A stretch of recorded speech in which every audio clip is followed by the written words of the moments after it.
चला next 50 questions घेऊयात. Last आता ह्या टॉपिकचे एक लास्ट रिव्हिजन फास्ट घेऊयात.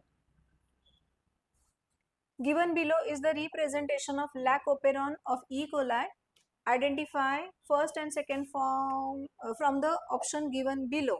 Okay, चलो. B काय काय विचारले तुम्हाला?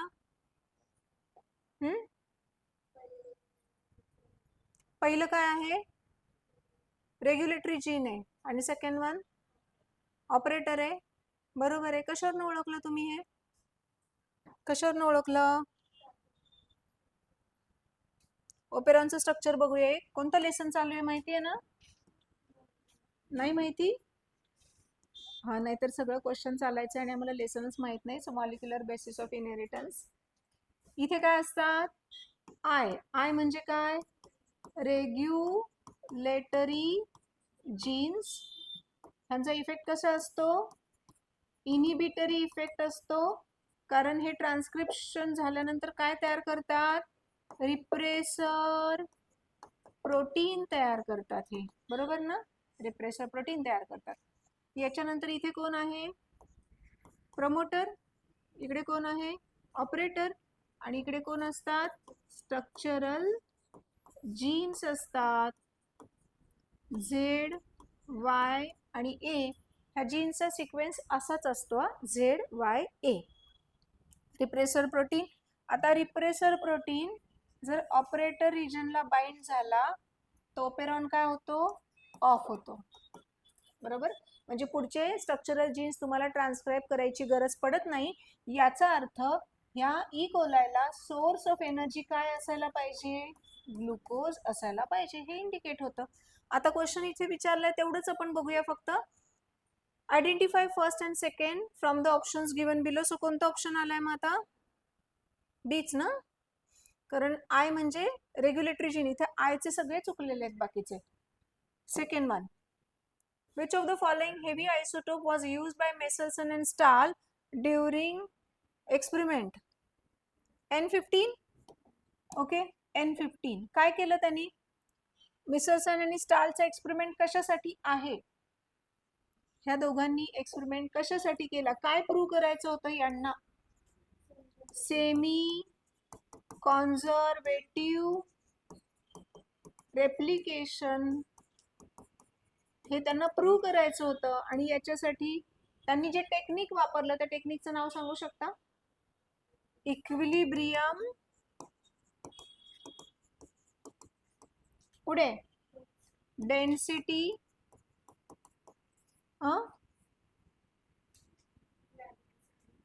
ग्रेडियंट सेंट्रीफ्युगेशन हे टेक्निक त्यांनी वापरलं. सोल्युशन कोणतं वापरलं होतं?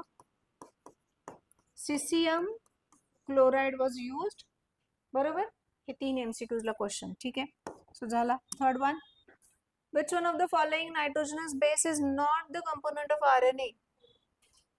Thymine is not the component of. हो, त्यांच्यासोबत म्हणजे किती जण गेलेत?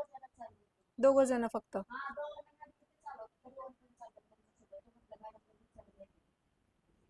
दोघांना कोणाला तरी पाठवा. थायमिन हा त्याचा कंपोनेंट नाहीये. सो आपण नायट्रोजनस बेस बघूया. कोणाचे नायट्रोजनस बेस आहेत? DNA आणि RNA चे.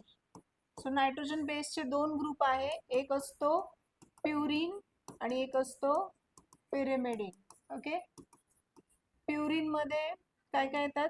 ॲडेनिन, ग्वानिन. बरोबर? पिरिमिडिन मध्ये थायमिन, सायटोसिन आणि युरॅसिल. तर या 4 पैकी DNA मध्ये असतात ॲडेनिन, ग्वानिन, थायमिन, सायटोसिन. आणि RNA मध्ये असतात ॲडेनिन, ग्वानिन, युरॅसिल आणि सायटोसिन. म्हणजे थायमिनला इथे कोण रिप्लेस करतं? युरॅसिल रिप्लेस करतं. Number 4, autocatalytic function of DNA refers to. पहिले आन्सर सांगा. Autocatalytic function, replication of DNA. काल सुद्धा हा पार्ट आपण डिस्कस केला होता.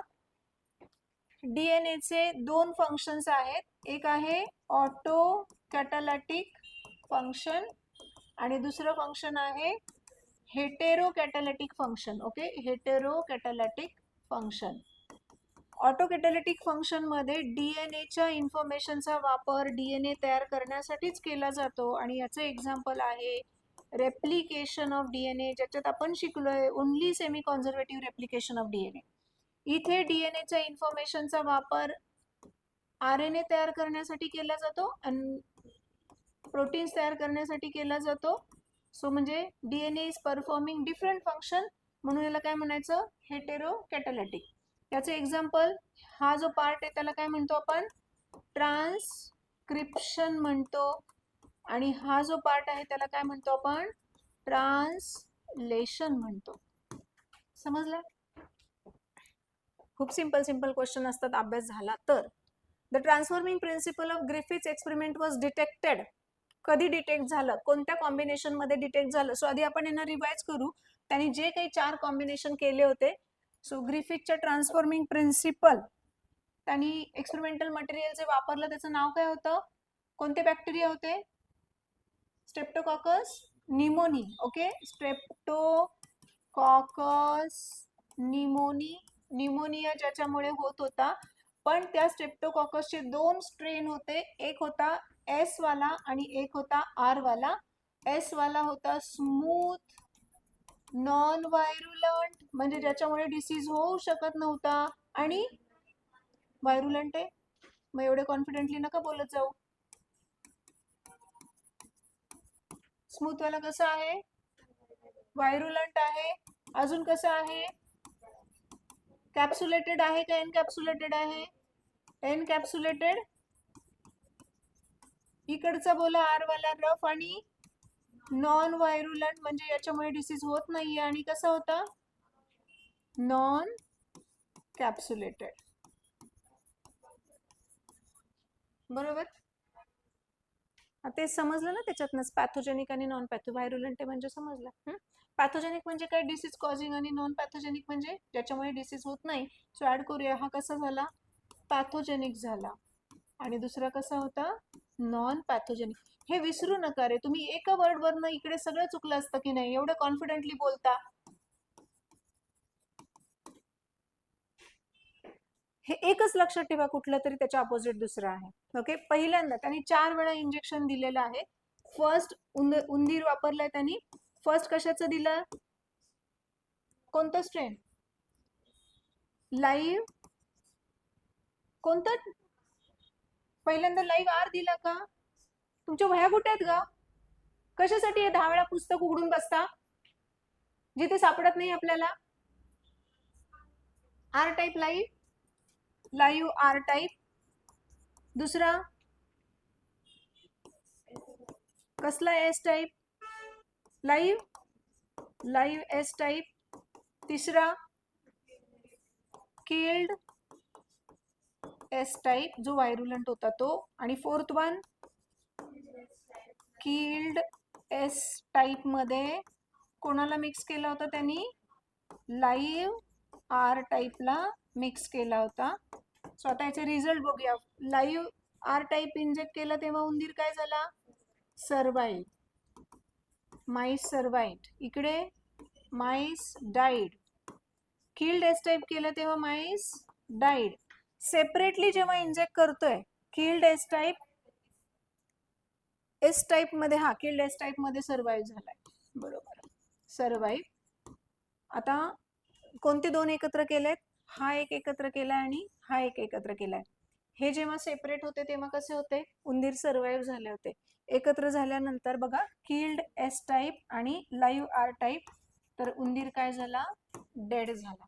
ओके, सो त्यालाच प्रश्न पडला होता की याच्यातनं लाईव्ह आर टाइप मधनं किंवा ह्या डेड मधनं ह्या लाईफ मध्ये काहीतरी ट्रान्सफॉर्म झालं होतं, पण प्रोटीन झालं होतं, कार्बोहायड्रेट झालं होतं का डीएनए झालं होतं हे माहित नव्हतं. पण ज्या अर्थी हा उंदीर मेला होता आणि त्या उंदीर मध्ये जेव्हा त्यांनी ब्लड कल्चर केलं तर त्याला कसले सापडले, सगळे एस वाले सापडले. आर वाले गेले कुठे, मग ऍक्च्युली जिवंत ते आर टाइप वाले होते, म्हणजे एस मधलं असं काहीतरी जे आहे जे आर मध्ये गेलं होतं आणि त्यालाच त्यांनी नाव दिलं होतं ट्रान्सफॉर्मिंग प्रिन्सिपल. सो आता इथे तुमचा आन्सर तुम्हाला शोधायचे, काय आन्सर आहे. When heat killed a strain of S. pneumoniae were mixed with R strain. when the live S strain of S pneumoniae were mixed with R strain, when live R strain of S pneumoniae mixed with S strain, and when heat killed R strain and S pneumoniae were mixed with S strain. First, okay, पहिला answer. So इथे हे बघूनच करत जा, ते confirm करूनच करत जा. आता क्रोमोझोम नंबरचा एक चार्ट आहे बघा पुस्तकामध्ये. हा कोणामध्ये किती क्रोमोझोम आहे ह्याचे 4च ऑर्गॅनिझम दिलेले आहेत, पण ह्याच्यापेक्षा अजून काही ऑर्गॅनिझम्स त्यांनी दिलेले आहेत. सांगा पटपट मला. राऊंड वर्मचे किती आहेत? Number of chromosomes present in 12, म्हणजे सी. माऊस मध्ये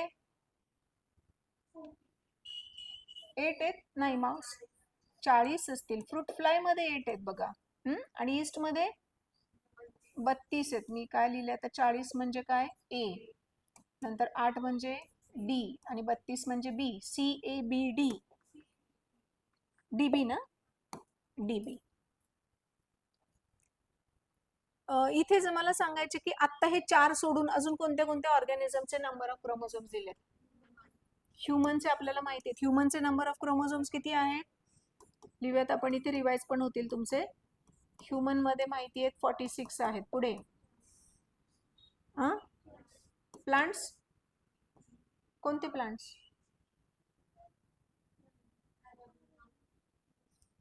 आहे ना प्लांट्स, खूप आहेत प्लांट्स. अरॅबो बी डॉप्सिस किती आहे त्याच्याकडे? 10. अजून ई कोलाई बॅक्टेरिया, तिच्याकडे किती आहेत? ओनली 1. पुढे झाले एवढेच आहेत, म्हणजे टोटल 7 आहेत का? हे 4 आणि 3 7. बघा राऊंड वर्मचे किती, परत रिवाइज करा. राऊंड वर्मचे 12, माऊसचे 40, फ्रूट फ्लायचे 8, ईस्टचे 32, ह्युमनचे 46, अरेबिडॉप्सिसचे 10 आणि ई कोलायचे 1. 7वा क्वेश्चन. स्टेटमेंट दिले 2. The primary transcript produced in eukaryotes is translated without undergoing any modification और प्रोसेसिंग. बरोबर आहे का हे स्टेटमेंट? नाही, उलट प्रायमरी ट्रान्सक्रिप्ट म्हणजेच कोण? HNRNA. HNRNA कधी तयार होतो?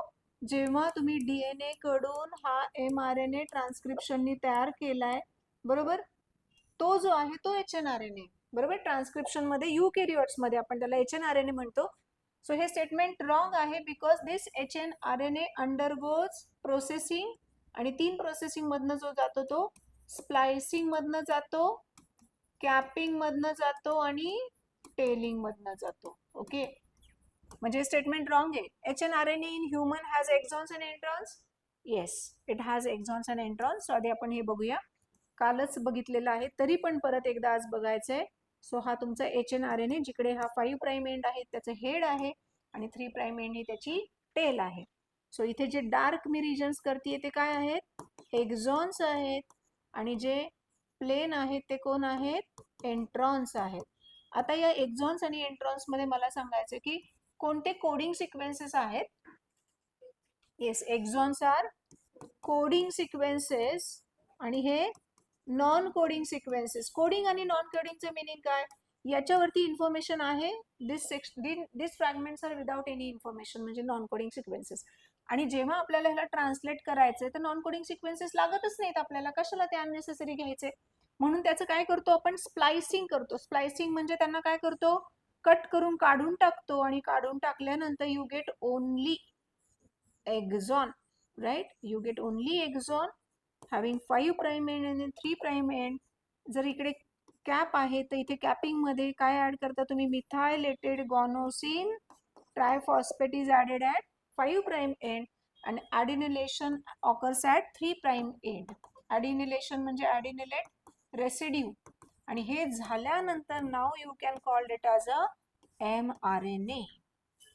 तोपर्यंत तो हेटेरोन्यूक्लियर RNA आहे, तोपर्यंत तो HNRNA किंवा प्रायमरी ट्रान्सक्रिप्ट आहे. सो तुमचा आन्सर काय आहे? सी. पुढे, auto radiography in DNA fingerprinting is used to. कशासाठी करतो आपण ऑटो रेडिओग्राफी? रेडिओग्राफी म्हणजे त्याचे एक्सरे इमेजेस घेतो ना. कशासाठी घेतो आपण? काय पर्पज असतो आपल्याला? Detect hybridise DNA fragments using radio probe, हाच पर्पज आहे. बरोबर आहे का? चला रिवाइज करूया. What is DNA fingerprinting? What is DNA fingerprinting?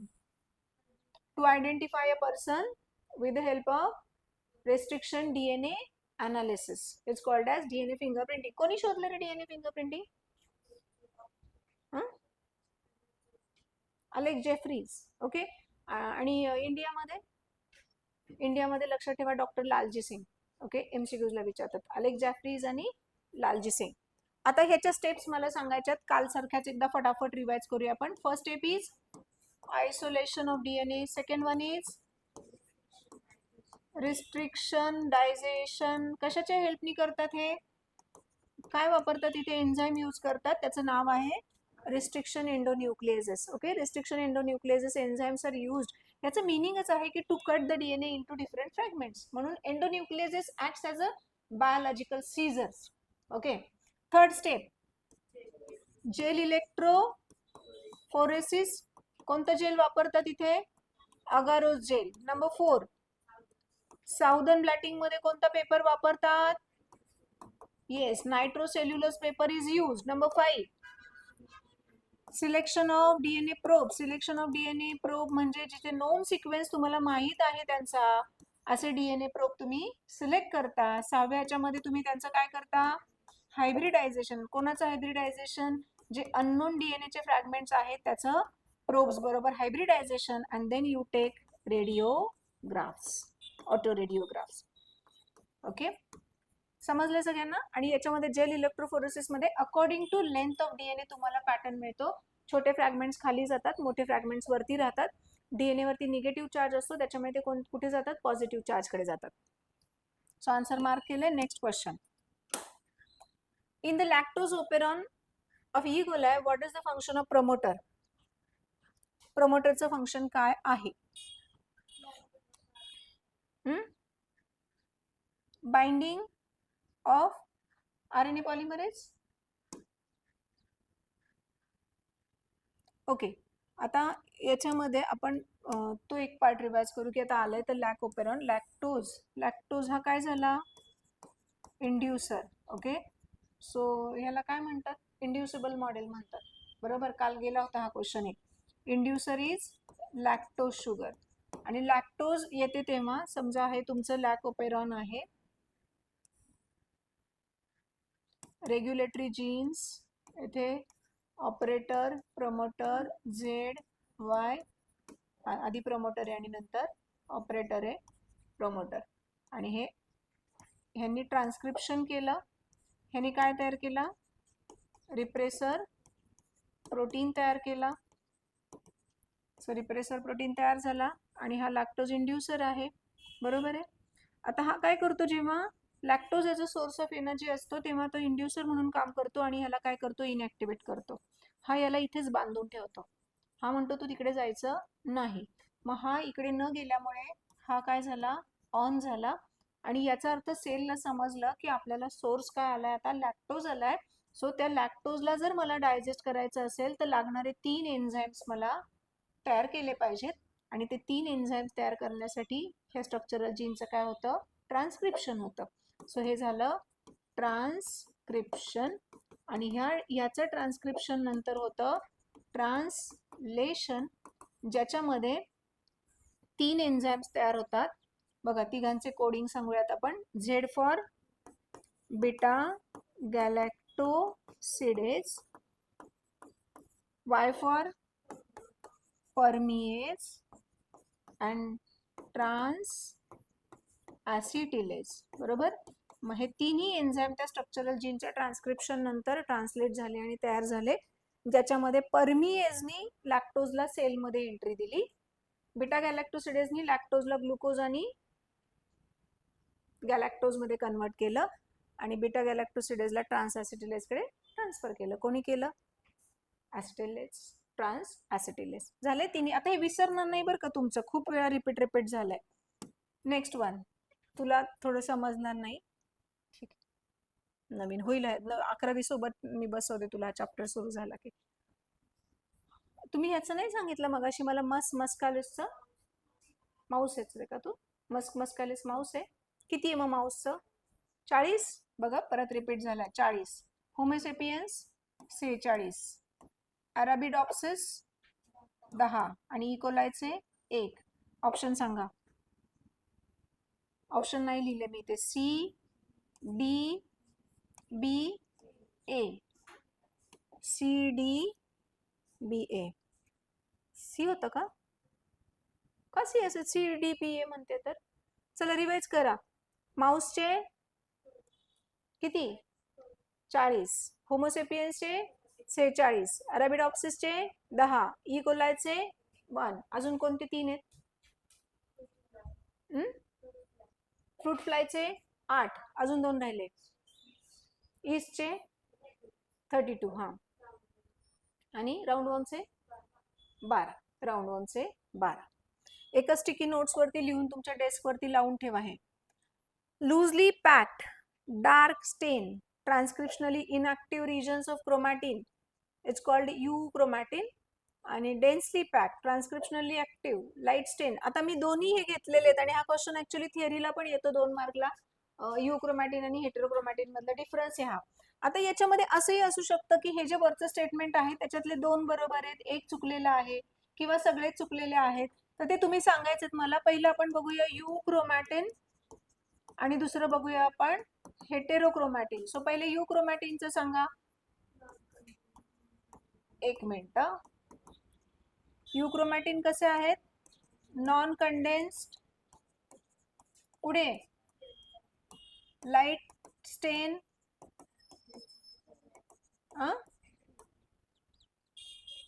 Loosely pack, densely pack काही नाहीये का? तो ट्रान्सक्रिप्शनली इनएक्टिव्ह ते सांगूया. हा ऍक्टिव्हच आहे. ट्रान्सक्रिप्शनली आणि जेनेटिकली हा ऍक्टिव्हच आहे. हा कसा आहे? कंडेन्स्ड. स्टेन कसा करतो हा? डार्क स्टेन. आणि हा इनएक्टिव्ह आहे जेनेटिकली पण आणि ट्रान्सक्रिप्शनली इनएक्टिव्ह आहे. सो सांगा मग आता. लूजली बोथ करेक्ट आहे, बोथ इनकरेक्ट आहे. ह्याच्यात काय चुकलंय? डार्क स्टेन दिले इथे काय पाहिजे? लाईट स्टेन पाहिजे आणि तिथे इनएक्टिव्ह दिले ते ऍक्टिव्ह पाहिजे. डेन्सली पॅक ट्रान्सक्रिप्शनली ऍक्टिव्ह म्हणतायत आणि लाईट स्टेन नाही. काय पाहिजे ते? Dark stain. So both statements are. 2 मार्कचा रिव्हिजन पण झाला. Next one. Operator gene is turn off by a product of repressor gene. Lac A, lac Y माहिती आहे सगळ्यांना. आत्ताच रिवाइज केलं आपण. Question number 13. DNA fingerprinting technique involves identifying similarities in V and TRS and the length of regions having V and TRS is different in each individual. दोन्ही बरोबर आहेत. पहिलं बरोबर आहे आणि दुसरं बरं. What is V and TRS ते सांगा पहिले. Variable number of tandem repeats. याची लेंथ असते 2200 बेस पेअर. प्रत्येक ह्युमन मध्ये 2200 बेस पेअरचा सिक्वेन्स असतो जो कालांतराने रिपीट होत असतो डीएनए वरती. Because DNA is 2 metre long आणि ती 2200 जी असते रेंज ती तुमची आयडेंटिटी असते प्रत्येकाची. सो ती प्रत्येकाची वेगळी वेगळी आहे, पण रेंजेस बिटवीन दिस टू 2200. मग आता पहिलं विचारलं त्यांनी बघा. Identifying similarities in V end TRS and length of regions having V and TRS is different in each individual. Both correct आहेत का? पक्का? करू मार्क? कुठे मग?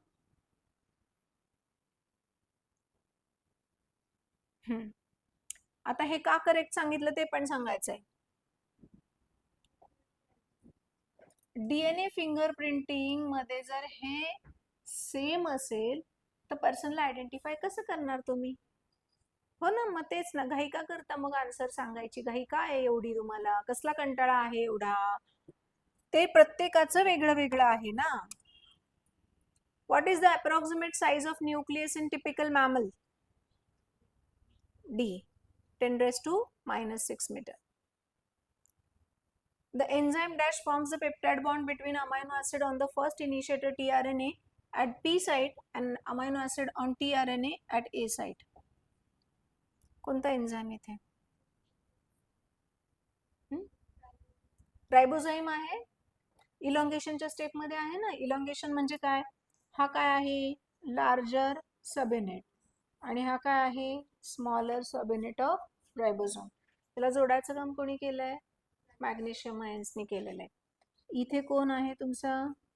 mRNA. जिकडे काय आहे? 5 प्राइमेट, इकडे आहे 3 प्राइमेट. 3 कोडॉनचा एक सिक्वेन्स असतो आणि 3 कोडॉन म्हणजे एक काय असतं? अमायनो ॲसिड असतं. आणि इकडे AUG असतं, त्याच्यामुळे पहिलं अमायनो ॲसिड हे मिथिओनिन असतं. हे फिक्स आहे, हे ठरलेलं आहे. ही आहे त्याची P साईट, जिकडनं ही पॉलिपेप्टाइड चेन अशी एक अमायनो ॲसिड जॉईन होऊन बाहेर पडते. ही आहे त्याची A साईट, जिकडनं चार्ज्ड tRNA एखादा अमायनो ॲसिड घेऊन येत असतो. ओके नाही, चार्ज tRNA इकडे अमायनो ॲसिड. आणि ही त्याची एक्झिट साईट आहे, जिकडनं अमायनो ॲसिड दिल्यानंतर हा रिकामा झालेला जो आहे तो बाहेर पडत असतो. राईट. मग आता विचारलंय का आपल्याला ही प्रोसेस कॅटलाइज कोण करतं हे विचारलंय. सो त्याचा आन्सर काय आहे? रायबोझाईम. डीएनए पॉलिमरेज डीएनए तयार करायला, आरएनए पॉलिमरेज आरएनए तयार करायला आणि डीएनए लायगेज फ्रॅगमेंट्सला जॉईन करायला लागणारा एन्झाईम आहे. mRNA accounts for how many % of total cellular RNA? mRNA किती % आहे? सगळ्यात जास्त कोणते RNA? rRNA, रायबोझोमल RNA ही सगळ्यात जास्ती आहेत. हा शोधून पण सापडणार नाही, कारण हा 11वीच्या सिलेबस मधला क्वेश्चन आहे आणि तुम्ही 11वी सोडून खूप वर्ष झालेले, त्याच्यामुळे तुमच्या लक्षात पण नाही येणार हा क्वेश्चन. खूप वर्ष झालेत 11वी सोडून तुम्हाला, म्हणजे आठवत पण नाही कुठल्या बेंचवर बसायचे, कुठे बसायचे. एवढे वर्ष झालेत सोडून. कुठे एवढं मेमरीला ताणता आमच्या? सांगा बरं तर आता किती % आहे mRNA?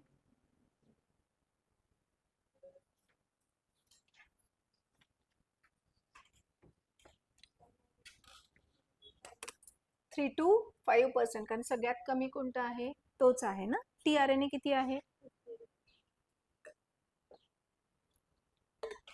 आणि rRNA किती %? सो आन्सर काय मार्क करू मग इकडे? 3. बघूया आता 3 to 5 आहे ना ॲव्हरेज. मग आता 3 मार्क करूया, बघू नाही तर मग 5. 3 बरोबर आहे. Which of the following enzyme plays a significant role in transcription? RNA polymerase. कारण ट्रान्सक्रिप्शन म्हणजे काय? काय फॉर्म करायचं आहे तुम्हाला? ट्रान्सक्रिप्शनचं मिनिंग होतं काय होतं? ट्रान्सक्रिप्शनचं मिनिंग डीएनए वरची इन्फॉर्मेशन आरएनए वरती घेऊन यायची आहे. म्हणजे काय तयार करायचं आहे? आरएनए तयार करायचं आहे. आरएनए तयार करायचे तर एन्झाईमचं नाव काय पाहिजे? RNA polymerase. अजून स्पेसिफिक सांगायचं झालं तर डीएनए डिपेंडंट, बरोबर ना? कारण हा कोणावरती डिपेंड आहे? डीएनए वरती डिपेंड आहे. So DNA dependent RNA polymerase. 18. पण लाईन पिक स्टेटमेंट्स आहेत. Genomics. The genome refers to the total genetic constitution of an organism, and genome is a complete copy of genetic information or one complete set of chromosome, that means haploid of an organism. दोन्ही बघा ना, genomics आहे ना याच्यात, याच lesson मध्ये. दोन्ही statements आहेत ना, सरळ एका खाली एक असणार आहे ते. बरोबर आहेत ना दोन्ही statement? Both statements are correct. Mark करू मग. सापडले का तुम्हाला? सापडले ना? What is the sequence of genes of E. coli in Lacoperon? सांगू शकाल? हा गेलाय question. Regulator, promoter, operator, YZA. It's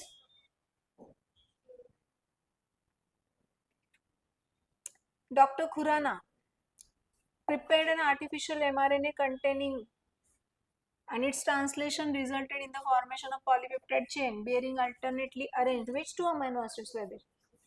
Leucine and serine and leucine का leucine and serine? Leucine and serine. हे पण लक्षात ठेवा पहिला कोणता आहे. मे बी तो सिक्वेन्स पण कधी कधी चेंज होऊ शकतो. आता ह्याच्यात मी परत एकदा रिपीट करून घेणार आहे तुमच्याकडनं. की कोणते कोणते कोडॉनचे अमायनो ऍसिड्स आपण घेतलेले आहेत. जे पुस्तकात आहेत तेवढे आपल्याला माहित पाहिजे, कारण 61 लक्षात ठेवणं सोपं नाहीये. बोला, पहिला मी स्टार्टच घेणार. पहिला त्याचे दोन आहेत, एक मिथिओनिन आहे आणि एक फॉर्मल मिथिओनिन आहे. कोणामध्ये कोणतं आहे? युकॅरियोट्स मध्ये मिथिओनिन आणि प्रोकॅरियोटिक सेल मध्ये. पुढे स्टॉप कोडॉन सांगायचे 3 मला. Stop codon, they do not code for any amino acid. UAG, UGA, UAA. आता राहिले 61 कोडॉन. सो त्याच्यातले कोणते कोणते माहिती आहेत बघा. जी माहिती आहे, काय सांगणार? ग्लायसिन सांगणार. पुढे यू काय सांगणार? फिनाइल. येस, फिनाइल आला 9. CUC काय सांगणार? ल्युसीन सांगणार. आणि UCU काय सांगणार? सिरीन सांगणार. अजून कोणतं दिलंय का? एवढेच आहेत ना? राहतील का लक्षात? एवढे जेवढे आहेत तेवढेच लक्षात ठेवा. पुढे DNA replication is continuous on leading strand, while on the lagging strand it is discontinuous. DNA polymerase cannot initialize polymerization without a primer. DNA replication हा राहिलाच होता रिवाइज करायचा.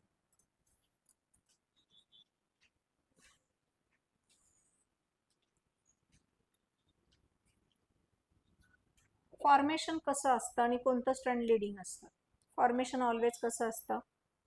5' to 3' असतं. मग कोणतं लीडिंग स्ट्रँड आहे, त्याचं ओरिएंटेशन कसं आहे, आणि कोणतं लॅगिंग स्ट्रँड आहे आणि त्याचं ओरिएंटेशन कसं आहे? हे इकडे हे नाही सांगायचं मला, कारण 5 to 3 लीडिंग आहे, लॅगिंग आहे. मी आता इथे घेते हे 3 to 5 घेतलंय मी, आणि हे असं 3 to 5 घेतलंय. सो ज्याचं ओरिएंटेशन 3 to 5 आहे, बरोबर ना, इथे काय जॉईन होतो? RNA primer. आणि हा जॉईन झाल्याशिवाय प्रोसेस सुरू होणार आहे का पॉलिमरायझेशनची? नाही.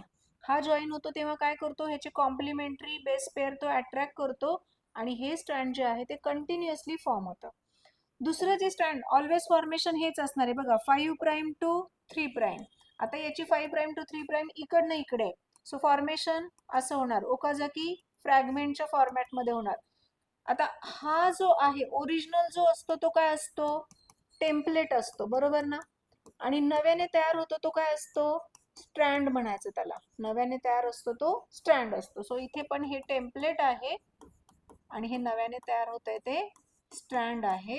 आता आपल्याला इथे लिहायचंय की कोणतं लीडिंग आहे आणि कोणतं लॅगिंग आहे. बोला, हे कसं आहे? लीडिंग टेम्पलेट आहे आणि त्याच्यावर तयार होणारं स्ट्रँड पण काय झालं? मग लीडिंग स्ट्रँड झालं. हे नंतर उशिरा तयार होते, फ्रॅगमेंट्स मध्ये तयार होते. लॅगिंग म्हणजे मागे राहणारा, तो स्ट्रँड पण काय झालं? लॅगिंगच झालं. क्लिअर? आता अजून एक क्वेश्चन असतो की लीडिंग स्ट्रँड हे टुवर्ड्स द फोर्क असतं आणि लॅगिंग स्ट्रँड हे अवे फ्रॉम द फोर्क असतं. ओके, ओरिएंटेशन विसरायचं नाही. समजलंय क्वेश्चन? आता मला ना ह्याच्या स्टेप्स आहेत ना सिरियली सांगायच्यात, सिक्वेन्स वाईज मला याच्या स्टेप्स सांगायच्यात रेप्लिकेशनच्या. पहिली step, activation of nucleotides. Number 2, point of origin, जिथून ऍक्च्युअली सुरू होतं replication. Unwinding of DNA molecule. Number 4, replicating fork. Number 5, synthesis of new strand. 6, leading, LEAD, leading and lagging strands. And last one, formation of daughter DNA. मला आता enzyme सांगायचे, फटाफट enzymes बोलायचे न थांबता. पहिल्याचा एन्झाईम फॉस्फोरायलेज, प्रत्येक स्टेपला एन्झाईम आहे. Point of origin endonucleases. याच्यामध्ये दोन आहेत. पहिला आहे सेपरेट करणारा हेलिकेज आहे आणि दुसरा SSBP single strand binding protein, जे सेपरेट झालेल्या स्ट्रँडला परत एकत्र येऊ देत नाही. दुसरा क्वेश्चन, हेलिकेज कोणता बॉन्ड ब्रेक करतो? Yes, it breaks hydrogen bond. Replicating fork मध्ये super helix, yes super helix relaxing enzyme, ज्याचं काम आहे स्ट्रेन जो आहे तो स्ट्रँडवरचा कमी करायचा, ताण कमी करायचा. सिंथेसिस ऑफ न्यू स्ट्रँड मध्ये काय लागणार आहे? साहजिक आहे तुम्हाला DNA. Yes, DNA polymerase. आणि हा कसा आहे? DNA डिपेंडंट DNA पॉलिमरेज आहे, कारण तो DNA वरच्या इन्फॉर्मेशन वरनं DNA करतोय. तर यात सिंथेसिस ऑफ न्यू स्ट्रँड झालं. लीडिंग अँड लॅगिंग स्ट्रँड मध्ये DNA गायरेज. DNA गायरेजचं काम काय होतं? काल वाचलं आपण, डबल हेलिक्स फॉर्म करायचं, बरोबर. त्याच्यासोबत आहे का अजून कोणी? लायगेज, ओकाझाकी फ्रॅगमेंट्सला जॉईन करणारा. इथे असेल ना तो, हा लायगेज. तो झाला ना DNA पॉलिमरेज. आता नंतर तो RNA प्रायमरला काढायला नाव दुसरं असेल त्याचं, बघ बरं परत एकदा.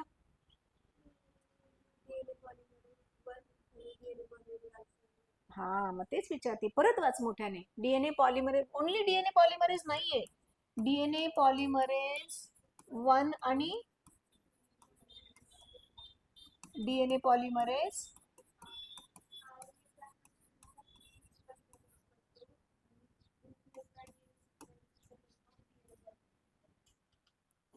रिमूव्ह करायला कोणतं वापरताय? DNA polymerase. आणि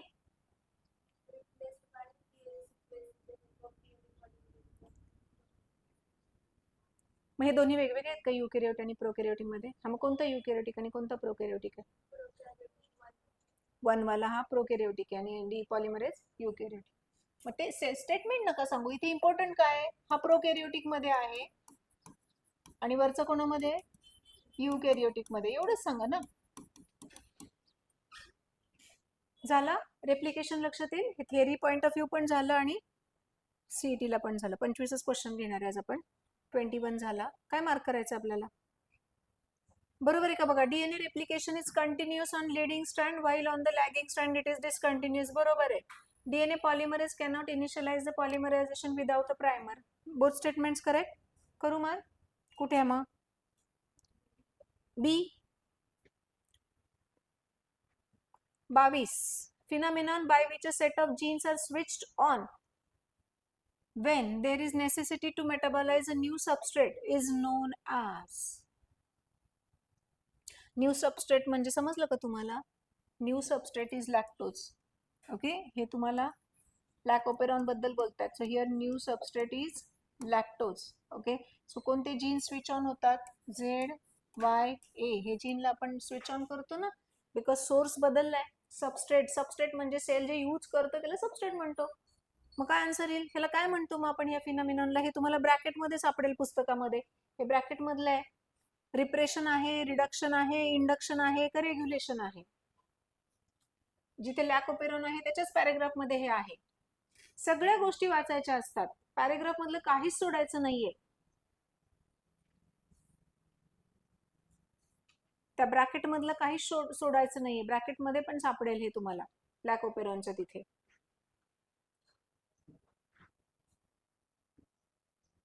लाईन पिक शोधायचं ते सुद्धा सापडेल. लाईन पिक स्टेटमेंट शोधत असाल तर.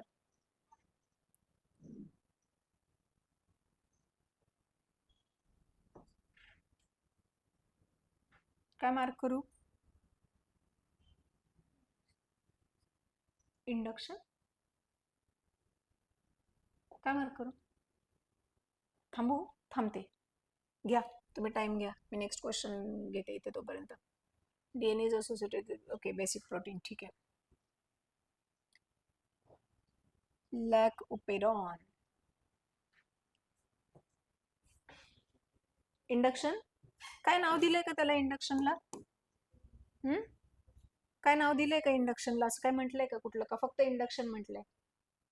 ओके, परत बघा. Phenomenon by which a set of genes म्हणजे ZYA आर स्विच्ड ऑन, त्यांना त्यांचं काम करायला सांगतात कारण 3 एन्झाइम्स लागणार आहेत.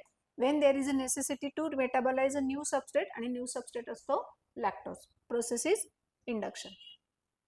In eukaryotes, DNA is associated with basic proteins. What these proteins are called as? Histone proteins. चलो, आता हिस्टोन प्रोटीन्स मध्ये कोणते 2 अमायनो ऍसिड्स असतात ते मला सांगायचे. Why they are basic? Lysine and arginine. Arginine असेल, arginine. This 2 basic amino acids मध्ये हा श्रीमंत आहे. हे 2 त्याच्याकडे जास्ती आहेत. हिस्टोन प्रोटीन्स कोणते कोणते आहेत? H2A, H2B, H3, H4, प्रत्येकी 2-2. हे कुठे असतात? कोर मध्ये, बरोबर का? आणि लिंकर मध्ये कोणता असतो?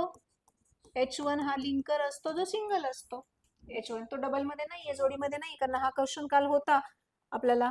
सो आता ह्याचं बघूयात आपण, त्याचं फॉर्मेशन कसं होतं आणि मला त्या कोर मध्ये किती न्यूक्लियोटाइड्स असतात, काय असते ते सगळं सांगायचंय. हे असं आपण स्ट्रक्चर ड्रॉ करतो. हे 4 झाले, मागे 4 पुढे 4. समजा H2A, H2B, असाच इकडे, असाच इकडे, इथे कोण असतो? H1 असतो. आणि DNA ह्याला स्वतःला काय करतो? ह्याच्या भोवती गुंडाळून घेतो.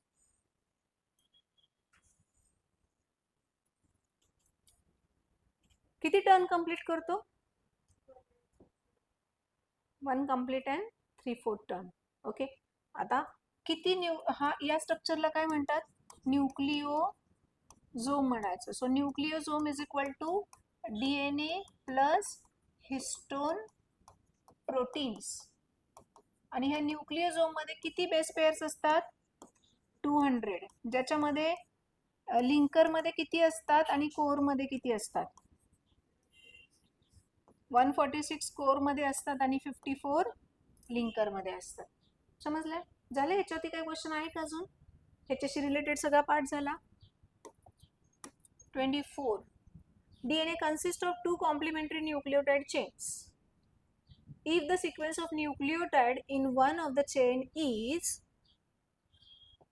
दिलाय, and then the nucleotide sequence in other chain shall be. सी करू मार? सापडलाय? हा सोपा क्वेश्चन आहे का एकदम?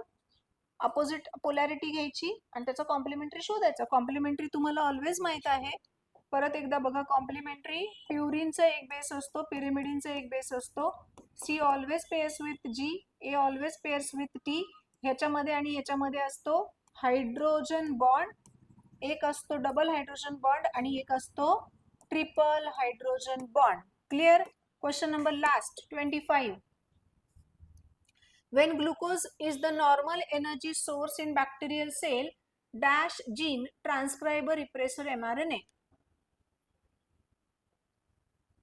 सोर्स नॉर्मल आहे, नॉर्मल सोर्स ग्लुकोज आहे, मग काय आय जीन काय असतो? Regulatory gene. हा ट्रान्सक्राइब करतो म्हणजे काय करतो? हा रिप्रेसर प्रोटीन तयार करतो आणि ऑपरेटर रिजनला तो ब्लॉक करतो. आणि समजतं की सोर्स काय आहे? ग्लुकोज आहे. ग्लुकोज डायजेशन तर सेलसाठी नॉर्मल आहे, तिला ॲडिशनल दुसरं काही घ्यायची गरज नाहीये. सो आता हे शेवटचं झालंय. उद्याचा जो पेपर आहे तो सगळे प्रिव्हियस इयर क्वेश्चन टाकलेत आणि मग तो पेपर आपण डिस्कस करू. आधी तुम्ही सोडवा टेस्ट म्हणून आणि मग आपण डिस्कस करू. ठीक आहे? चालेल.